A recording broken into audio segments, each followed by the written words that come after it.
Welcome to the R.Y.S.E Movement podcast, a place where legends just like you learn how to raise your standards everywhere. Welcome to another episode of the R.Y.S.E Movement podcast. I'm Dave and I'm joined by my good friend Matt. Matt and I used to do jiu-jitsu and used to love choking the fuck out of each other.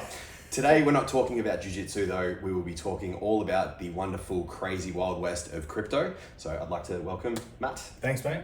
So I want to kick off with, because we're so early into the bull run, the halving's happening for Bitcoin in May, yeah? 3 weeks. 3 weeks. Oh shit, that's coming closer. Yeah. So essentially what the halving is, for those that don't understand, is the amount of Bitcoin that gets mined every single day will be getting cut in half, which means more scarcity, more price demand, and with the ETF and everything that's gotten in, there's going to be a lot of fuckery. So I want to start on, where do you think the market's going to go in the first initial 12 months from now, sort of thing? Sure. So it's really difficult to say, first of all, because Bitcoin this year has done something that it's never done before, which is create an all-time high before the halving. Normally, around about this time, Bitcoin would normally be about 50% less than its previous all-time high. So we should really be about 35 to 40K. But we, a few weeks ago, we broke the all-time high.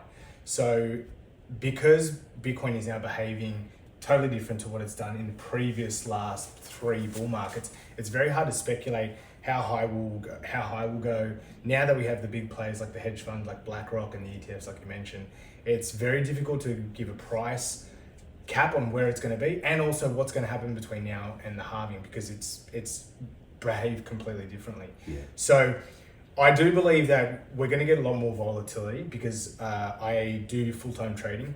So I've noticed that the funding fees when you do derivatives trading has gone through the roof. So people are paying, up to 1% a day holding their positions, which means there's a lot of froth in the market, but it means we're going to get some pretty volatile swings. So you'll see coins go up 20, 30% in a day, but also maybe pull back that same amount the following day. So it is high risk. I definitely wouldn't suggest anyone getting into derivatives trading, but your best bet is to just continuously DCA into Bitcoin. Bitcoin is the only thing that's really accepted worldwide right now. So I think it's a safe bet to just have your Bitcoin. It's not going to outperform altcoins, but if you want to stay safe and your money's going to stick around for a long period of time, Bitcoin's the way to go. So yeah, it's the godfather. Everyone knows Bitcoin. No one knows too much about the altcoins. Everyone speculates with the other stuff, but you're better off having Bitcoin, because it's going to millions of dollars 10, 20 years from now. And now that the big players are involved, it just brings more legitimacy to the space. So that's pretty much where I think that it's going to go. It will hit $1 million. It could be 10 years, 20 years, but in regards to Bitcoin, it should be looked at like gold. It should be for a rainy day. You hold it, you keep it in cold storage. If you ever need any cash, because right now in this state of inflation and hardship that everyone's going through, it's really difficult to make ends meet. But if you have a little safety net, your Bitcoin is what you can sort of fall back upon if you need it. So that's what I reckon. Yeah, cool. Before we move on to the next question, I want to put a little asterisk here. None of this is financial advice. Definitely not. Okay? This is just two dudes speculating, because we've both spent some time in the market, quite a lot of time in the market. Yeah. I've been burnt before. You've been burnt before. Many so times. We've learnt many painful lessons. Yeah. My previous lesson, I've said on the podcast before, was the better part of 300 grand. That's what I lost in 21. Yeah. When everything flipped, and I wasn't leveraged, but I was like, I was in a bunch of startups, and I had to put shit in escrow, and I just got fucked because I didn't mitigate my risk enough. So that leads us into the next question. People are so afraid because of the notion behind Bitcoin, behind the notion of decentralization and stuff like that. It's been shit on by your Jamie Dimons and stuff like that all over the media. What is your best advice when it comes to tiptoeing into the market, when it comes to first checking things out? Okay, so first of all, I think you need to figure out what type of investor you want to be. Do you want to be a conservative investor where you're happy to make a 2 to 3x return, right? You're very safeguarded with your funds, or are you a balanced investor? You don't mind having a balanced portfolio of some safe stuff or some risky stuff, or are you completely aggressive and you're YOLO guy that you're just happy to gamble? You need to know that first of all, right? And like you just mentioned, we have a similar story. I think everyone, when you get into crypto, your first bull market where you make so much money, you're just like, you're focused, you get into greed mode. Yep. And the hardest thing to do is selling whilst you're in profit because you think it's going to the moon. So back in 2017, when I first got into Bitcoin, I bought my first Bitcoin at 5,000 Aussie dollars.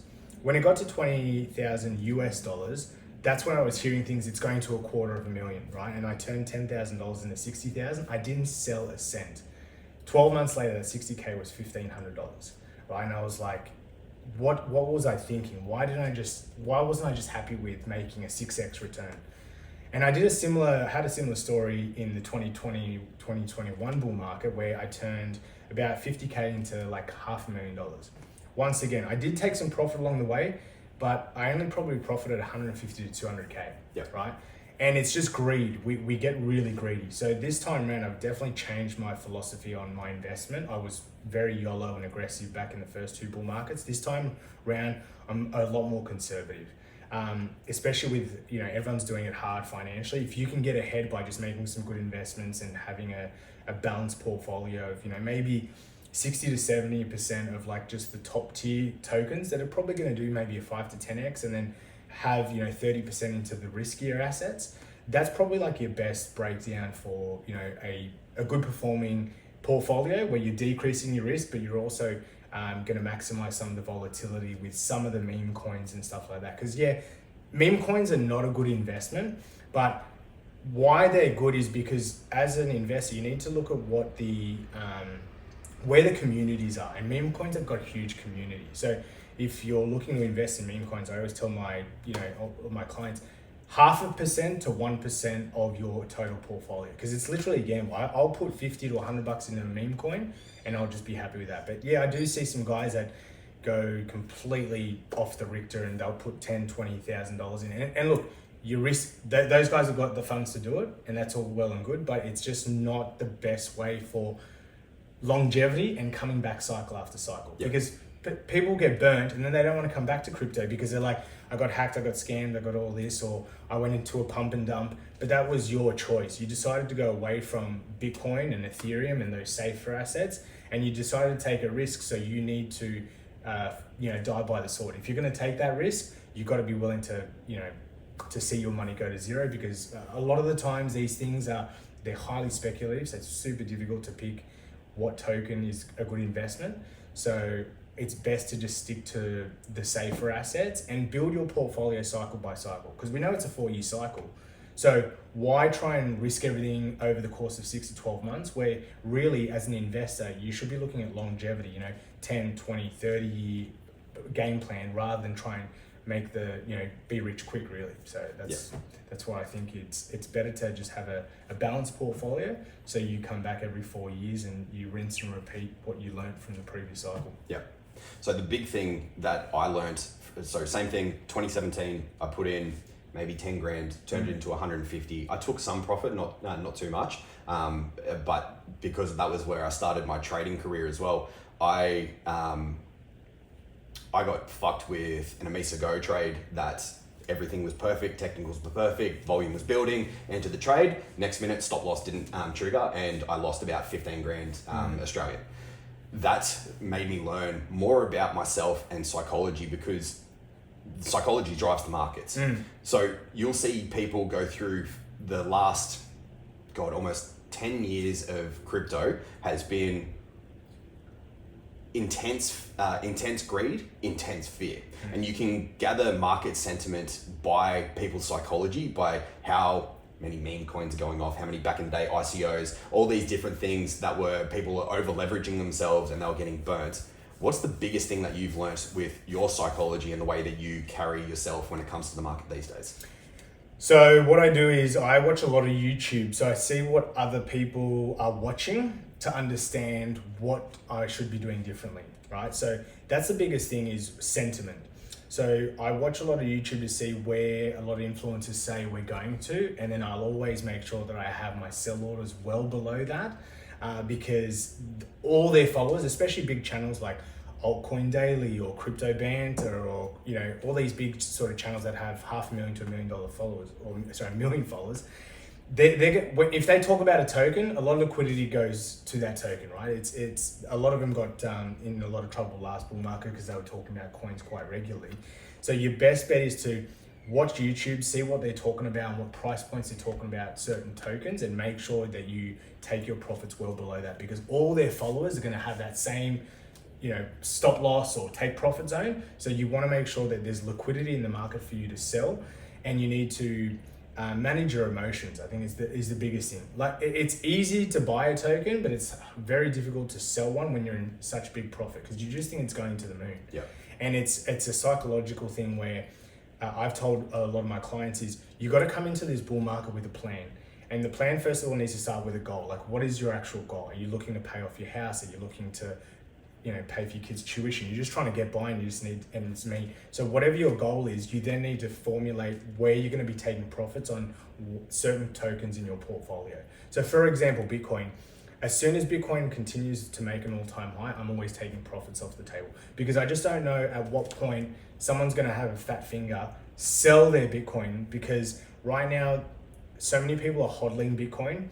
There's a very limited amount of liquidity on exchanges. So if someone does come in with a big fat, bag of Bitcoin and they decide to sell, it's going to have a drastic effect on the market, because there's not a lot of Bitcoin left on the actual exchanges. So if someone has 500 to 1,000 Bitcoin, they can actually dump the market by a fair few $100 or even thousands of dollars. So if someone's leverage trading, that creates a liquidity event, and then we can have those really sharp corrections. So my game plan this bull market is to, I do believe Bitcoin's going to get to maybe between 150 and 200K, but every $10,000 above 70K, because 74K is the current top, I'm taking out profits. I'm taking about 1 to 3% of my portfolio off the table every time Bitcoin creates a new all-time high. Even though I know it's going to go higher, I've created a plan. I'm sticking to the plan, so I don't make the same mistake as the last two previous bull markets. Because I could have made a whole lot more money, and the old saying goes, no one went broke taking profits. That's it. And that's the thing.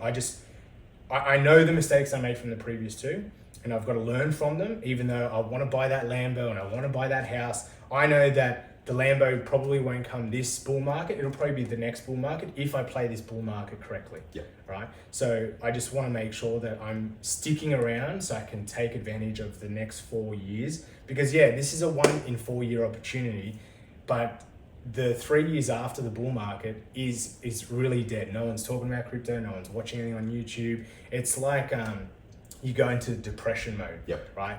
But people don't come back at the right time, because you should have been investing in crypto 12 months ago. Yep. To really make it, to make it bang. But no one thinks about buying in the bear market, because everyone thinks everything's going to zero. But that's why you got to be planting your seeds. You got to be planting your seeds in the bear market, so you can see everything flourish right now in the bull market, which we're about to hit over the next 12 months. Yeah. Yeah. So the cycles are usually lasting 4 years. It's an extended bear market where we've seen anywhere up to a 70 to 90% correction with Bitcoin. Yeah. Majority of the altcoins will hit 99% low, and of the 99% low, they will make it maybe 400% back up in the next cycle, if you're lucky. Yeah. If you've got a good quality project, you might see relatively the same all-time highs again when it comes back in, especially with a lot of tokenomics these days. There's a lot of burn protocols put in because people want to take scarcity, they want to take tokens off the market and stuff like that. How long do you think that this cycle is going to go? Because I've seen a lot of people speculating that this cycle is going to be an extended super cycle, just very similar to what happened in the 2013 run.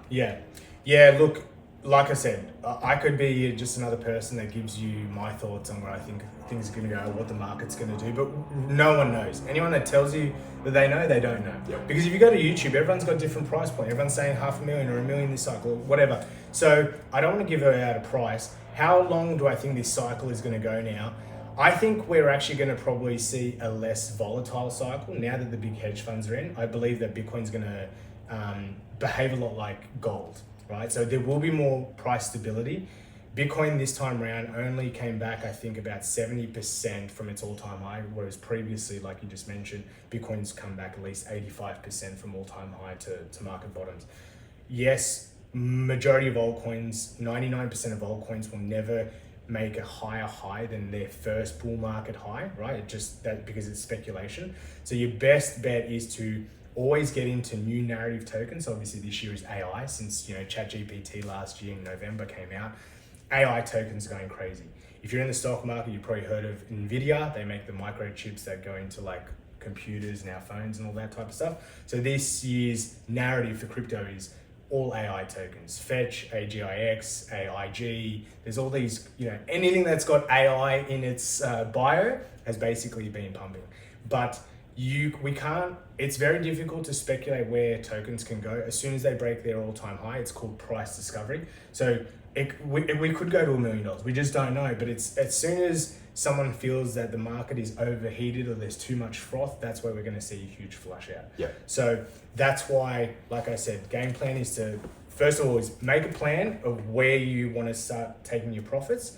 And once you take those profits, don't FOMO back in. Literally just put them in your bank account and just think to yourself, I'm putting money aside so I can reinvest next bull cycle, because I don't want to make the mistake that millions of people make around the world, which is they get too frothy, they get into the market, and someone who wants to buy at a certain price, there needs to be a seller at that price as well. Yeah. So you just want to be careful that you stick into a game plan and you stick around, because people get burnt.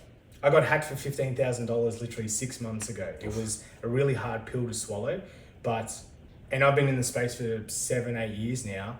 And you'd think that someone with this much experience can't get hacked or fall for scams, but at the end of the day, some scams are really good, and if you're not doing your due diligence and you don't have your security set up, you can lose fucking a shit ton of money. Yeah, a shit ton of money. Yep. I think this is a good point to bring in, where if it's not your keys, so not meaning if it's not your password, your hexadecimal key code to be able to unlock your wallet, they're not your coins. If it's on some fucking shitcoin decentralized exchange, they're not your tokens, they're not your coins. You don't hold passwords, you don't hold the hex keys, it's not yours. So make sure you are using your own wallet, using something like a trust wallet, something where you've got the codes, where you've got the keys, you've got the seed phrases, and the seed phrases aren't kept on your fucking email address. That your safety is a really big thing, because people can hack your account really quickly. If you have any kind of wallet and you see tokens show up that you have no idea where they came from,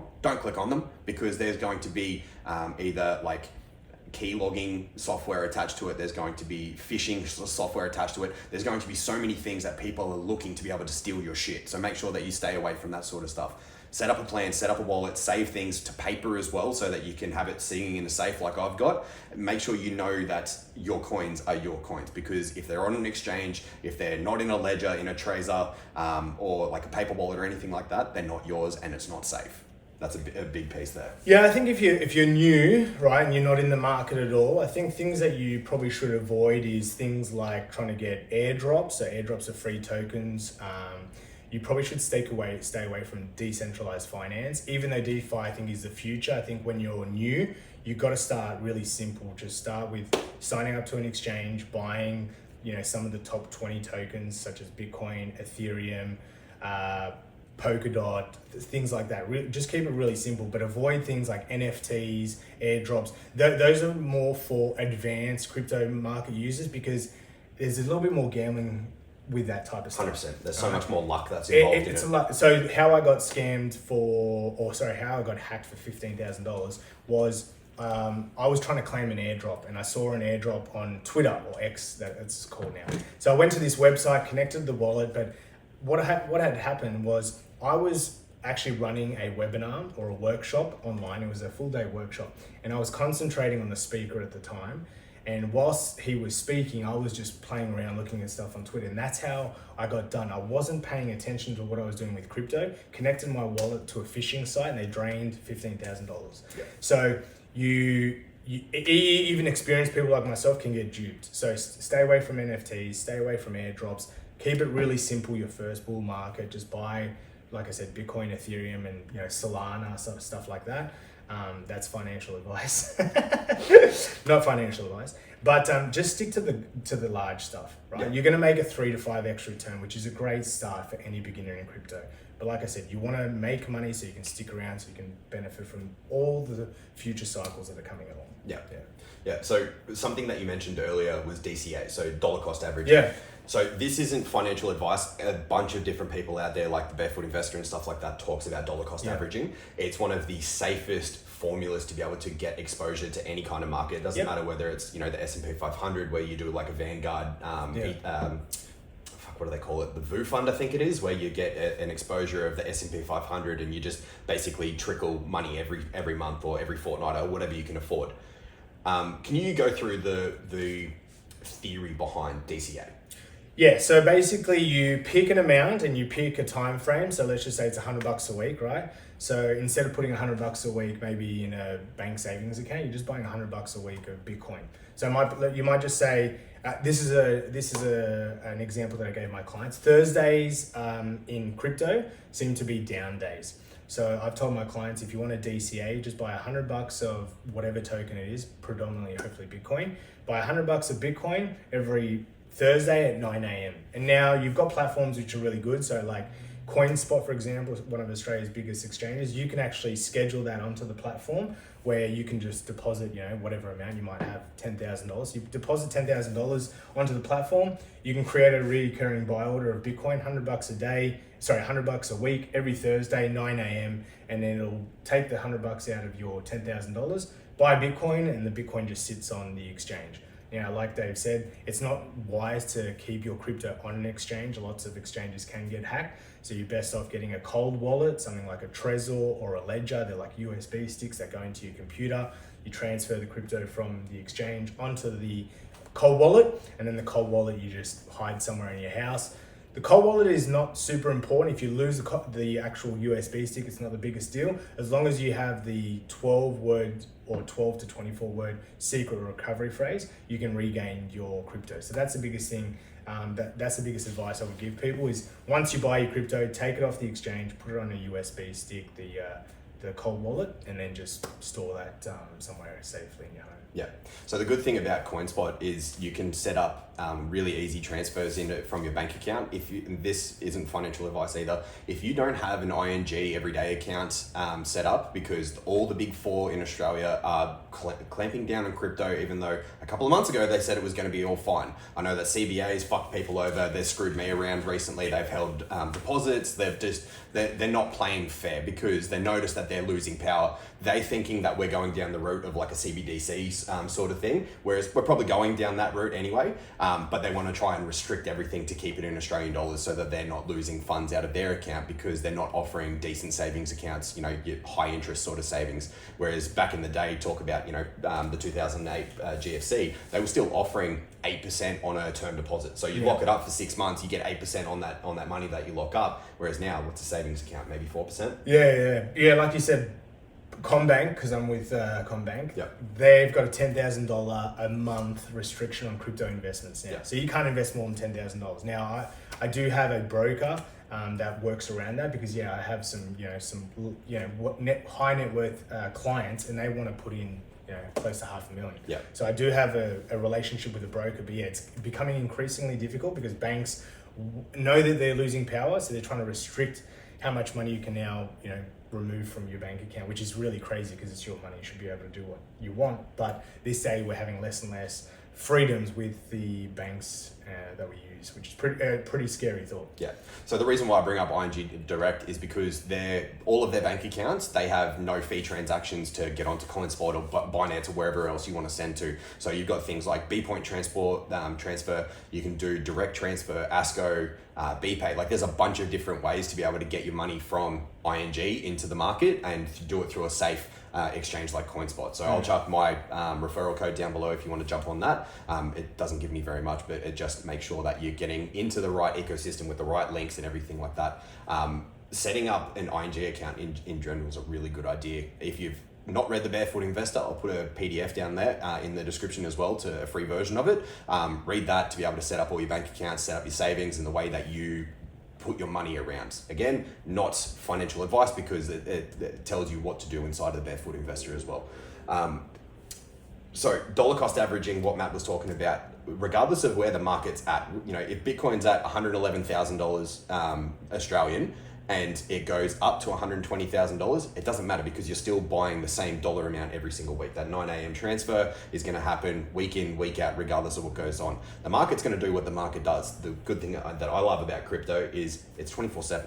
It doesn't matter. There's no time off. There's no holidays. There's no weekends. There's no there's liquidity. Doesn't 24/7. sleep. Yeah, it doesn't sleep. Which is, it's a good thing if you have a transfer that wants to go in. So maybe you want some money on the pokies. God, that's something that I've done before, and I've gone, fuck yeah, crypto straight in. The money that goes into the account, you can put into the market straight away. Yeah. So there's good things for that. Same thing with transfers coming out of the market. I know with CoinSpot you can have $100,000 in or $100,000 out in a day. So if the high net worth individuals, it's a decent place to be able to start putting money in and out as well. Yeah. It's a lot simpler as well. Like I remember when I first opened up my ComSec account, I was like, how do I buy shares? Super difficult. Whereas crypto exchanges are so friendly these days, the user interface is really clean and clear to understand. So I've never had any issues with an account. I probably wouldn't suggest like a Binance account. Binance exchanges is a little bit more difficult. There's so many buttons everywhere. But CoinStash or CoinSpot, those are my two favorite Aussie exchanges. You're probably paying a little bit more on fees, but it's an easy platform to use, and you're not going to sort of get lost on how to do things. It's really clear cut how to deposit, fiat, how to buy crypto, and all that type of stuff. So you want to make it really easy. If you're new to the space, trust me, best to use CoinSpot or CoinStash, which are Australia's two biggest platforms, which are nice and easy to use. So let's talk about the elephant in the room, meme coins. Yeah. Everyone's into meme coins at the moment, mainly on Solana. The run up from Solana, I remember it was 18 months ago, Solana was $2? $7. $7. Yeah. Okay. So it's currently trading at about 230, 240 Australian. Yeah, I do everything in US dollars. Yeah. You're a lot richer when you think about if you're in USD, because you get that extra 40%. Yeah. So Solana, meme coins. So meme coins have no utility, all right? So apart from if let's just say Dave and I had a bet, I'll be like, I'll send you 10 Dogecoin if we win a bet. So we might transfer between mates. But utility in the cryptoverse or in real life, there is no utility. The only possible utility that we may have in the future is if Elon Musk decides to put Dogecoin as a tipping feature on like Twitter. So that's probably my largest meme coin bag is Dogecoin, because I do believe that somewhere in the future, Elon's probably going to put that as a feature, because he keeps talking about Dogecoin. Yeah. When I say my largest meme coin bag, still like less than 0.5% of my total crypto portfolio, right? Yeah. Now, meme coins are driven by community sentiment, right? And they it could be something that's occurred on, there could be like a really good meme online. So right now, there's a meme coin because there's a Mike Tyson meme coin because he's about to fight Jake Paul. So meme coins pop up depending on what's happening in society. I think it's called, I forget what it's called. I think it's called Thug or something. It's something to do with Mike Tyson's lisp. Anyways, these are driven just by community sentiment, people just FOMOing into stuff because everyone knows that there's good money to be made with meme coins. But the thing is that you don't know with meme coins is the tokenomics usually are driven towards whoever created. They've got this really big bag and they're just happy to wait for the price to rise to then dump it on their community. Yep. Some of the best meme coins of all time have been, obviously Dogecoin. Shiba was the biggest one last bull market. This bull market's going to be Pepe. Then you've got Floki. You've got so many. I only invest, like I said, what I'm willing to gamble, $50 to $100 on meme coins. When the meme coin doubles, I cash out my initial investment and then I let the rest ride. Okay, because it is a complete gamble. And I'm only going into it because I know that there's a big community behind it. Yep. Normally, how do I check community? I check their Twitter page, I check their Discord, I see how active it is. I try and look at some YouTube videos. Are people talking about this meme coin? That's what I look towards. I don't look towards utility like Bitcoin. I know Bitcoin it's like property these days. It's like real estate. It's really hard to get your hands on it. It's expensive, but it's gonna be worth a lot the longer you hold on to it. Meme coins, We just don't know what they're going to do. And those are the coins that Dave spoke about that are going to, come back down 99% from their all-time high once we hit the bear market. It's a good gamble, but that's all it is. It's literally a gamble. Yep. In the Solana ecosystem, because Solana is like the big hot topic at the moment. Yep. There's a bunch of different wallets for it. You can have like Soulflare, Radium, stuff like that to be able to, so it's not only a wallet, it's also something you can trade with as well. You have to be really careful with this because in the Solana ecosystem, the reason why it's gone from $7 up to 250 Australian at the all-time high is because there's so many pieces of shit coming to market. I jumped on one a week ago called Jizzlord, and it's already up, I think it's 15x already. 15x, yeah. So much liquidity. Yeah. It's 100% a gamble. So again, same thing that Matt said, I pulled my initial investment out and I'm just going to ride it to see where it goes. Yeah.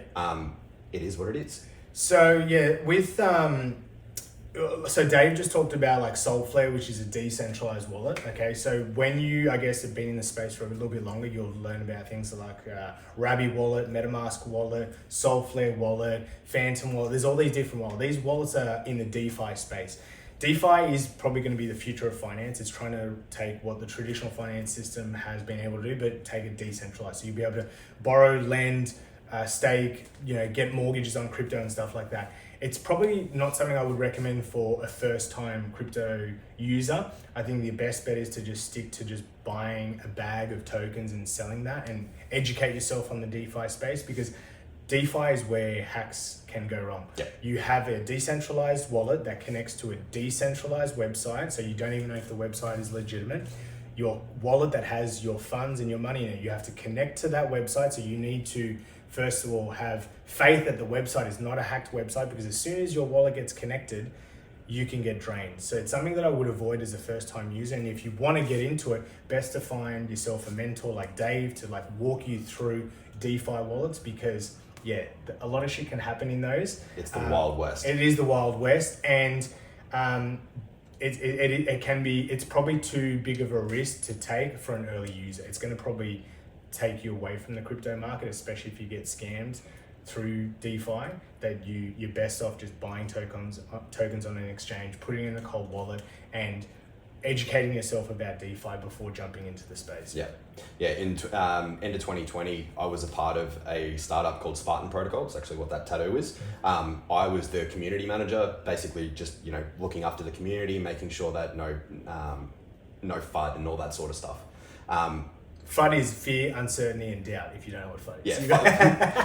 FUD drives the markets. It's like when people go into massive fear, it's because people are shitting on the market, shitting on certain tokens, and just overall global macroeconomic sort of thing to be able to try and get a better price entry. That's what Jamie Dimon's done for God knows how long now. Bitcoin's a scam, Bitcoin's a scam, Bitcoin's a scam. Oh, I like Bitcoin now. Bitcoin's good. That guy's a dick. Anyways, digression. With Spartan Protocol in 21, it was 2 o'clock in the morning, 3 o'clock in the morning Australian time, and I got maybe 30 missed phone calls from people that were in the ecosystem that were awake trading because Spartan Protocol got hacked for $40 million.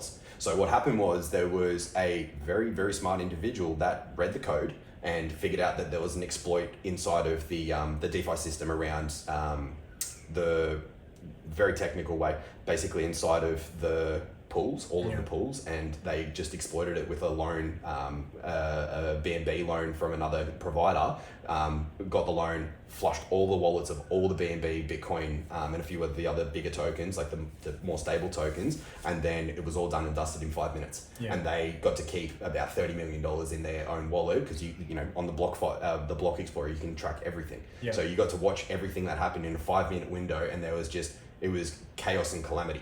So be very careful if you're going to step into the DeFi space, if you're going to step into meme coins, that just know that they have a very big chance of losing your shirt very quickly. Hopefully Dave can maybe edit a screenshot of CoinMarketCap in this section. But what I tend to do is when I go to CoinMarketCap, which is the biggest sort of Google search engine for crypto markets, when you're looking at tokens on the left-hand side of the page, you can see if the actual token has been audited. So there's some big auditing firms these days like Certic and Hacken.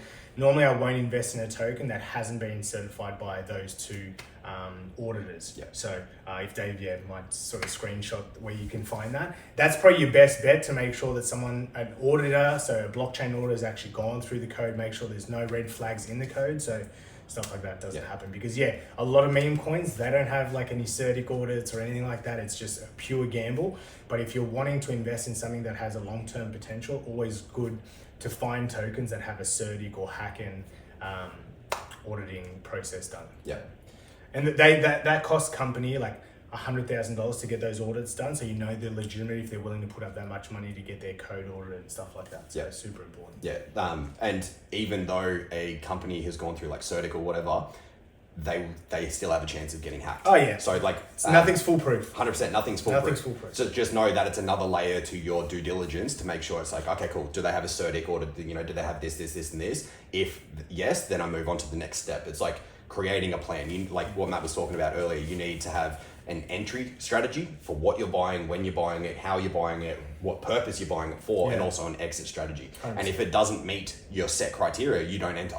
Like, unless it's like what we're talking about with the gambling. Then it's like, okay, cool, it doesn't meet my criteria, I'm going to throw $100 at it maximum, and then if it goes up, it goes up. If I lose it, I lose it. You know, that essentially that's what all crypto investing is like, know that there's a chance that you might lose this.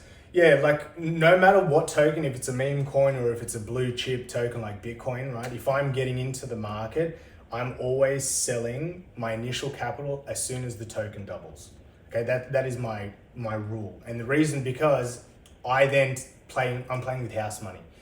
Of course, things that you're going to go through your mind is, if I had held that, I would have made double the money, and you're going to have that. But you need to have a plan, because if you don't have a plan, that's where you can fall to greed, fall to the greed that we have. As humans, it's like programmed in us. When things are going really well, we want to push the envelope to try and go a little bit further, or try a little bit harder, or invest a little bit more, or take larger risk, and that's where we can, lose our hard-earned money. So you're best off whenever you're buying anything crypto related, because it is still a speculative market, sell on a double and let the rest ride. Yeah. Okay. Yeah. So we've talked about taking profits, we've talked about losses and stuff like that. I hate talking about this, but we need to talk about it. Tax, yeah. Every single transaction you make, from Australian dollar to crypto, from crypto to crypto, from crypto to Australian dollars, is a CGT event. Anyone who tells you otherwise is a fucking idiot.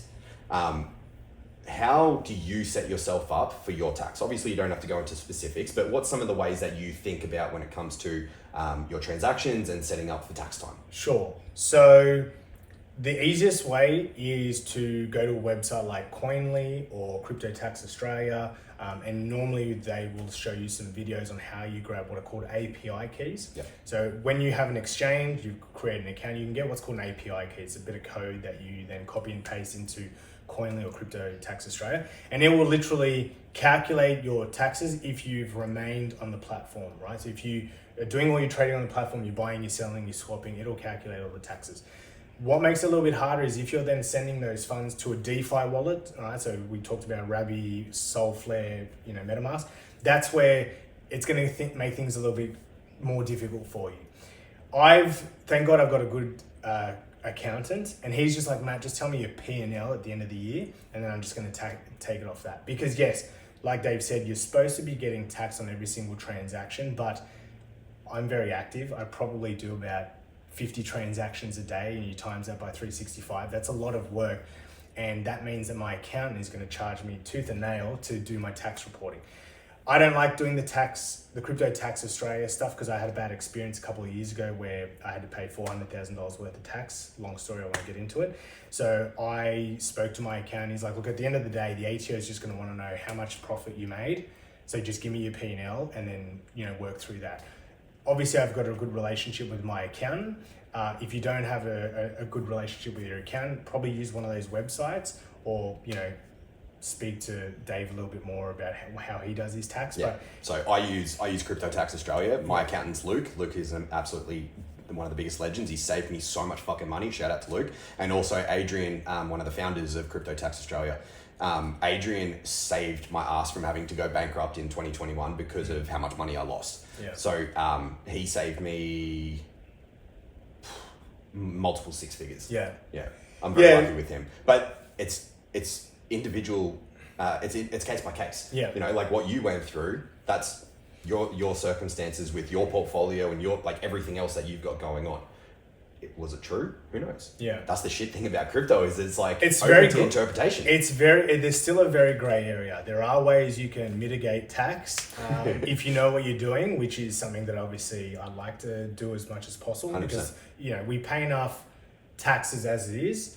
I'm sure if there's ways, if you have a great account, a creative account, there's ways you can obviously mitigate any tax. It could be crypto, it could be anything else. Yep. But as long as you inform yourself, if you have any risk or liabilities, if you go down that path, you need to die by the sword if you do things incorrectly. But find yourself a good accountant that knows what they're doing, that can, work on your report a lot easier so you can minimize your taxes. Because when you start making really good money, you forget, okay, this was my biggest mistake in the last bull market. This is something that I would like to share.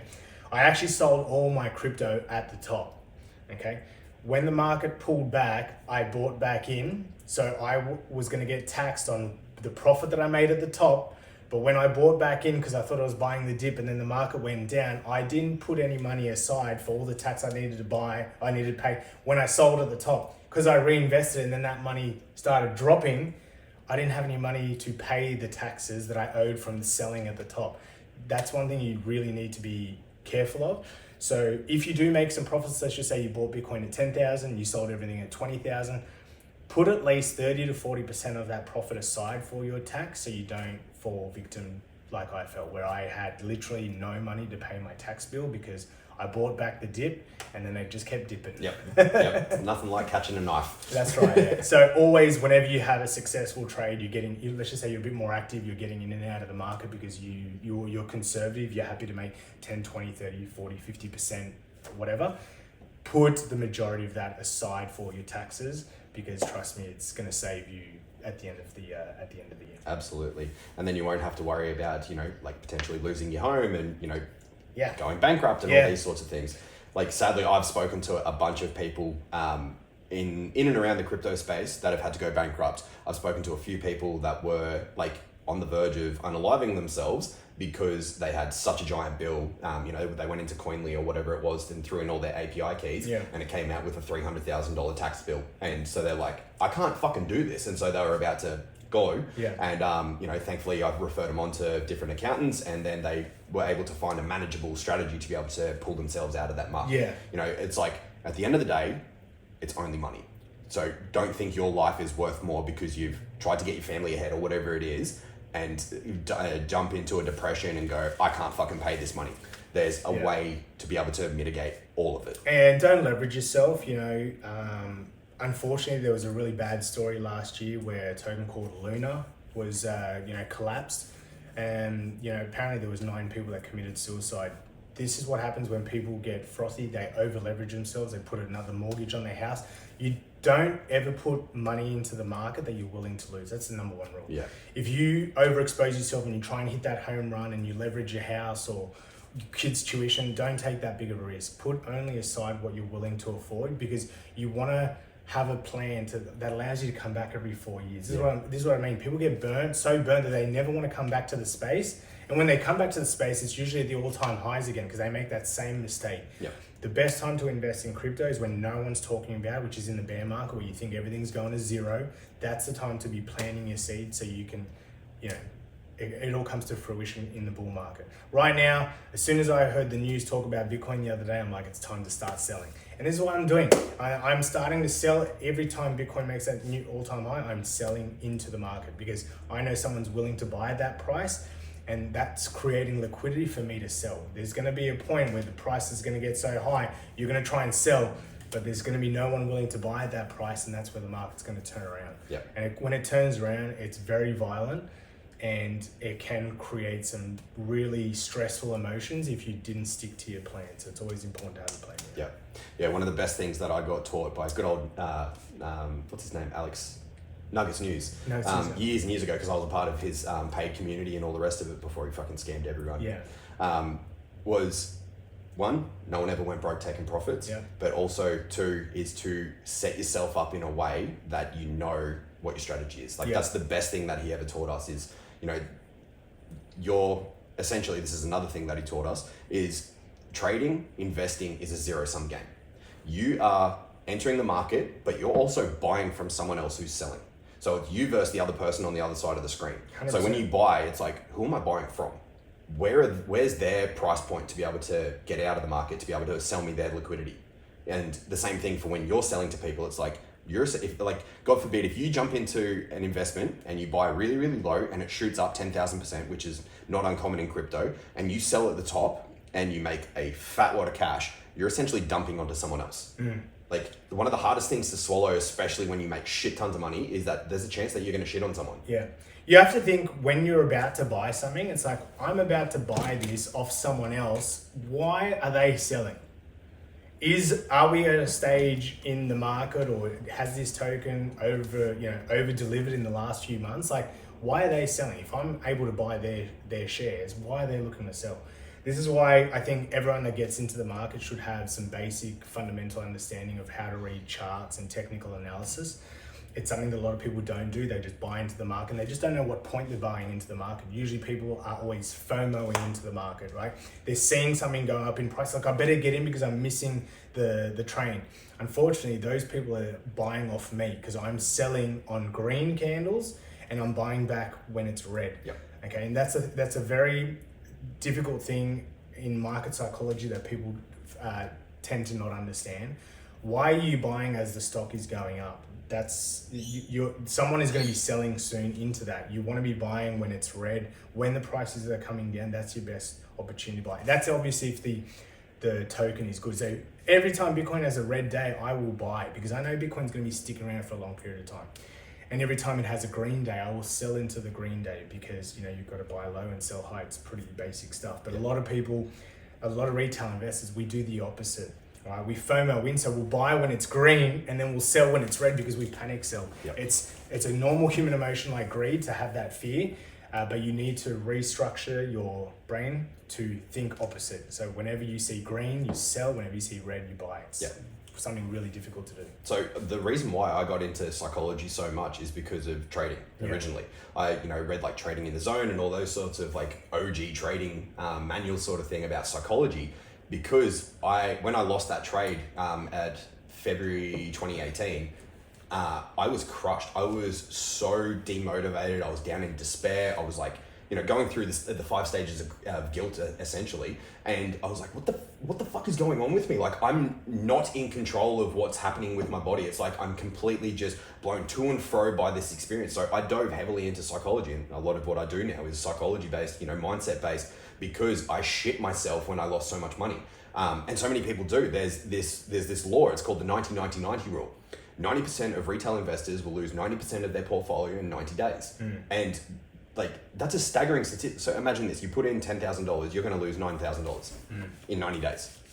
Are you prepared to do that? Because like most people don't know what they don't know until they don't know it, and then it smacks them in the face and they go, what the fuck happened? Why did no one tell me? So at this current stage of the market, if we are thinking about what's previously happened, we should have about 12 months of bull market, right? We should have 12 months of bull market.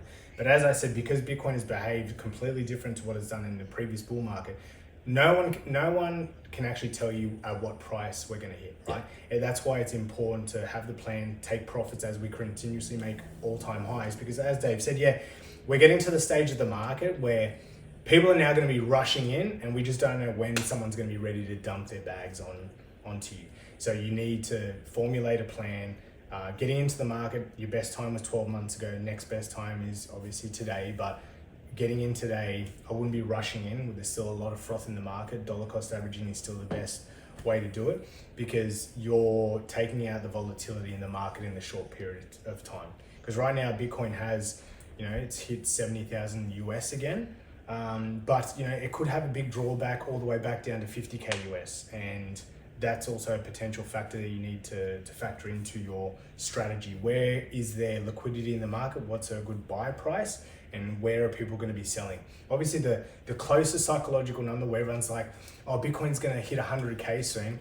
I'm not waiting for Bitcoin to hit 100K. I'm actually going to be selling the majority of my crypto around about 90K, $10,000 less, because I know that someone smart is going to try and push it as close as possible to 100K, but maybe dump right before that, because it's such a psychological number. Yep. I think a lot of people are going to have sell orders at around about 100K. So you want to sort of factor that into your decision making of, round numbers and where people are going to, look at selling and sell before them, because then there won't be any liquidity at that price point for you to sell into them. Yeah, funny story. I actually watched the Bitcoin crash when it hit $19,990. Yeah, there you go. Because it was $10 below the psychological level. So $10 below $20,000, and then all of a sudden, all these whales just started dumping. Yeah. Or like they probably weren't watching the market to dump. They probably had their sell orders sitting there. The moment that it triggered, bang, everything flushed low, and we shot down to like $15,000 in the matter of seconds. Oh yeah, it's volatile. Yeah, it's crazy. Yeah.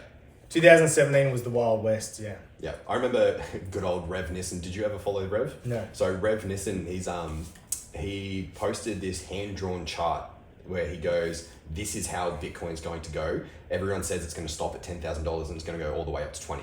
And he was one of the first one. He used to do Facebook Lives back in the day. They used to get thousands of people on them per live, and he would literally draw out the chart, and then he would take it over to Bittrex back in the day and do the charting on there. And he showed everyone, he's like, this is what's going to happen because there's so much FOMO coming into the market right now. And that was when we were at like 4,000 US. Yeah. He goes, watch what's going to happen in the next 3 months. And it was just on for young and old. Yeah, it was a crazy time.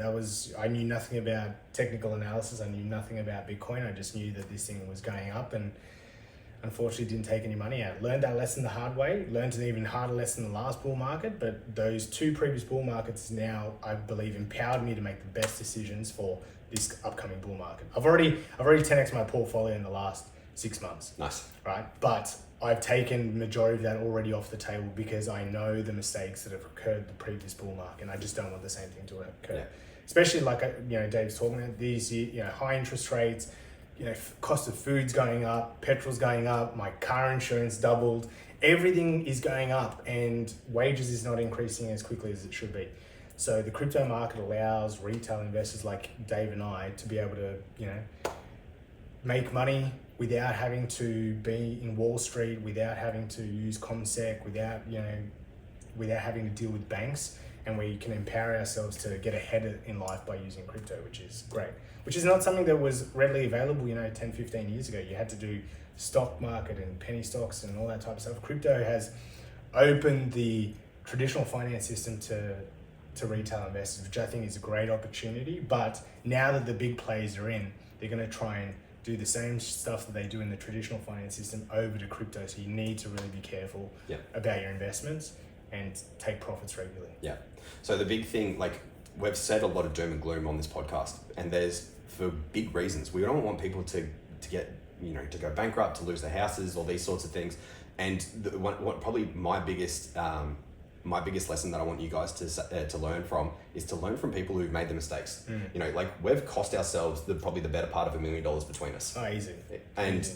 Like the other people that I've got in my ecosystem, the people Matt's got in his ecosystem, like there's multiple $1 million that have been left on the table that have been scalped by some other trader, some other investors, somewhere in the ecosystem. So learn from people who have made the mistakes, because it's a lot easier to go through life learning from what other people have fucked up rather than having to make your own lessons. Yeah. I mean, yeah, I've lost a lot of money, but I've also made a lot of money. So I see the benefit of crypto, but I've made that many mistakes that, I would have been a millionaire by now.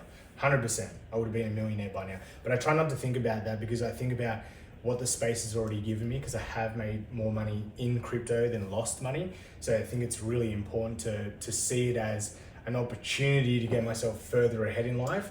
But as long as I have the right game plan, then you're going to be fine. Yeah. You're going to be fine. So you spoke a little bit about technical analysis just before. Yeah.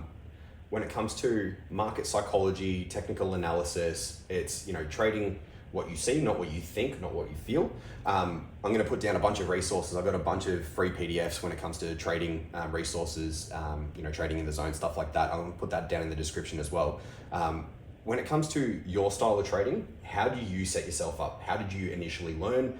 Do you go into like complex things like Ichimoku clouds, or do you just keep it very basic? moving through, moving averages, MACD, that sort of thing? Yeah, it's a combination of a lot of things. I've done a lot of trading courses, a lot of experience. Like I only got into trading probably in 2020. So I was in the market in 2017, but just absolute gambling on the entire system. Yep.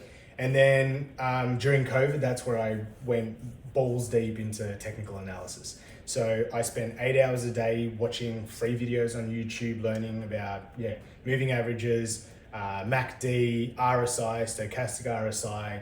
I use probably my favorite indicator is called Market Cipher. So it's a paid indicator, shows money flow and stuff like that.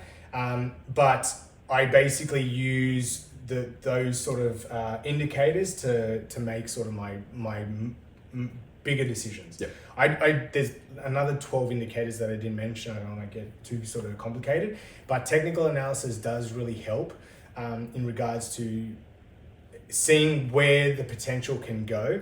But what technical analysis doesn't take into consideration is fundamentals and news. Yep. So when you hear a new war breaking out, or something gets hacked, technical analysis won't help you with that type of stuff. Yep. Technical analysis is fantastic for Bitcoin, but at the end of the day, if Jamie Dimon says he doesn't want to invest in Bitcoin publicly, that's going to move the market, right? And it's just, that's something I can't predict. I can't predict what Elon Musk is going to say, or what Kim Jong-un's going to say, or any influencer out there. You just don't know what they're going to say. If they say something positive or negative towards a token, you can't predict that in the charts. So I think it's still a very, very, very valuable tool if you become an investor, to just do some basic technical analysis and learn it. You can learn it off, there's plenty of TA free content videos. Don't pay for any. Go to YouTube, just type in technical analysis for beginners, learn the basics of support and resistance to start off with, and then get into all the other indicators that aid with making a decision on when to get in and when to get out of the market. Yeah.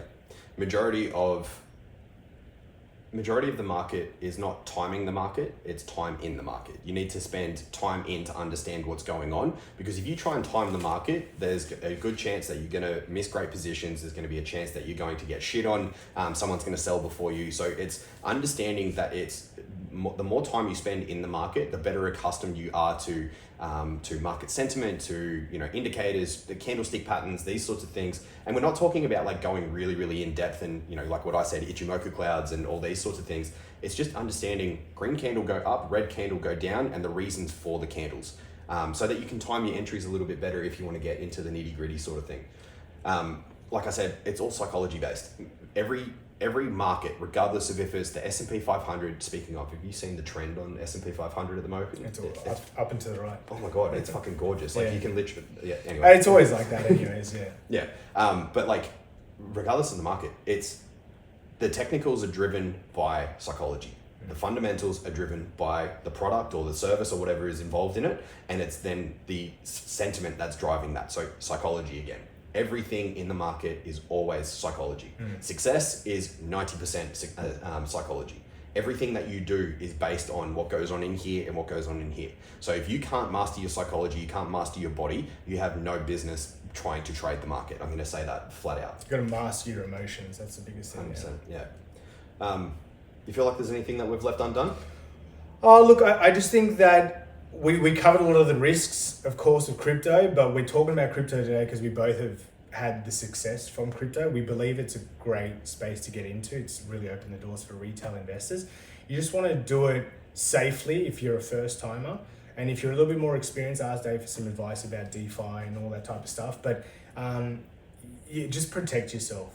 You really want to be an investor that sticks around for the long run. You don't want to be someone that has a bad experience and then decides that crypto is not for them, because your friends are going to be making money off it, your friends' friends are going to be making money off it, and then you're going to feel FOMO and you're going to come into the market at the wrong time.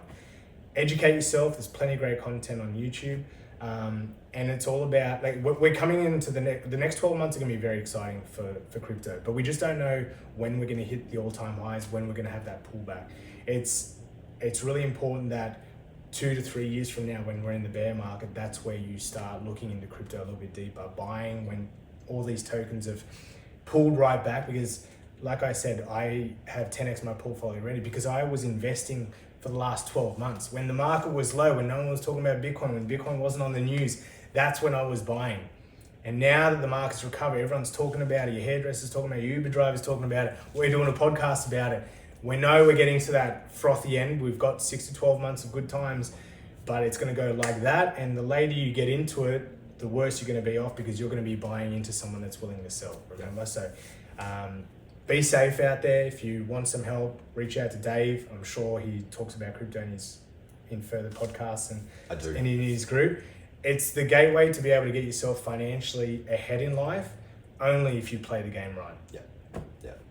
Yeah. I want to make sure that, like, I've said it a bunch of times already, when it comes to anything in life, if you want a better relationship, better fitness, better finances, a better sense of purpose in your life, it comes down to your psychology. Everything is psychologically driven. Life, the way that we experience it, is mental in nature. Everything that happens through the 5 senses that you can see, hear, smell, touch, taste, goes into our brain, it goes through our mind, and it's deleted to sort of generalize into fragments of information that you have belief systems, value systems, emotions around, and it can get really messy. If you're not in control of your mind, if you're not in control of your psychology and your emotions, you are essentially running by the animal mind, which is avoid pain, seek pleasure.